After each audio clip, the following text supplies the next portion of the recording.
Thank you, Lepani, my bro. Thank you for being here. Thank you for your time. Let's go straight there. What stresses you out? Me? Yes. No. Knowing where you come from to where you've come now, how has that pressure been for you? How have you dealt with the pressures? It's been kind of, for me, it's like learning to be honest with myself. You know, it's just like stuff you told me on tour. Like learning from people like you and other writers and producers that I've worked with and seeing how they deal with it.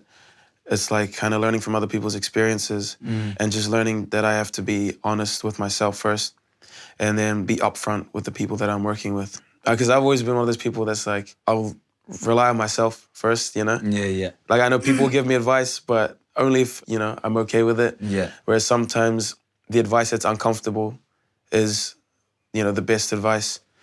So like, you know, I don't like confrontation, you know that. So when you told me, like, tell the label this is where you stand and, you know, this is what you want, that was hard. I can't do that. I'm always... But then the moment I did that, we actually met in the middle and we met like, you know, then things ran smoothly. Yeah. How does that differ to being in high school? How did you navigate kind of those years as a teenager? Yeah, it was actually really hard because for me as a brown person in a school where it's like predominantly Palangi and Asian, with a few of us here and there, it was kind of like trying to find my identity. That became like a really hard time for me because my dad was telling me, you know, you need to be this. And then my teachers were like, you need to do this. Like, you need to be, you need to understand and like be one with your culture and, you know, not think about that stuff because that's not important. This is the most important thing.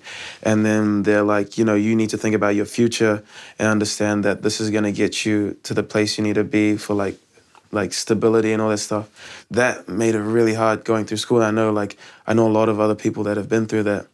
And honestly, like, that's where I found the outlet. Like for me, it was music for me. Like every single time I would feel stressed, sad, mad, like confused, I would just sit down with a guitar, a piano, and just say it, you know, sing it out. It was pretty bad because sometimes I'd skip class and I'd go into the music suite and I'd just jam on the drums with my mate. Like I felt kind of bad about it. But looking back, if it wasn't for those moments, I don't know how my mental state would have been. Yeah. Like, I'm not saying that kids shouldn't stay in class, but I'm just saying, like, for me, that's how I was able to deal with it. Yeah. People live on the internet now. Our lives are out there. Our lives are out there for people to decide what they think about you. Our lives are out there for opinions to come at us. How do you navigate around that and how do you deal with those kind of pressures? Do you feel any pressure? For me, I guess I'm really fortunate to have the parents that I do. Yeah. To, like, always keep me grounded and my partner as well. Like, they just always remind me, like, if I'm starting to become something else, they always sit me down, bring me back. Yeah. It's hard. Like, I know not everybody has that kind of, you know, those kind of people to look to. But I think if you do have even one person that's like that, I think it's important to listen. So you just have to learn that that anything good comes from, you know, the hard stuff. You can't just get what you want and you can't just be happy for your whole life. There's a reason you get to that point because you've gone through all the struggles. Yeah.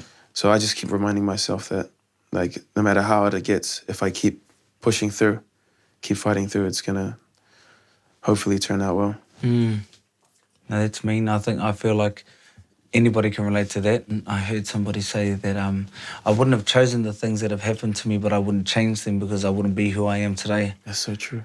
And it's so true. Like there's so many things that I wish I could have changed, but then at the same time, I wouldn't be where I'm at today, who I am today, with all that I have today if I didn't go through all of that. So I feel like it's necessary, it's important, but I think a comforting thing for me, and I don't know for you, but is that, like, you know, life, we have so many different seasons in our life, but I feel like every season has to come to an end. Yeah, for sure. So it's like, you know, you could be in the pits of pits, but it's like that has to come to an end.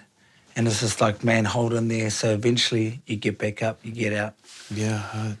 Well, thank you, my bro. Thank you for being here. I appreciate your time. I appreciate you sharing your story with me. So thank you so much. Thank you, Stan.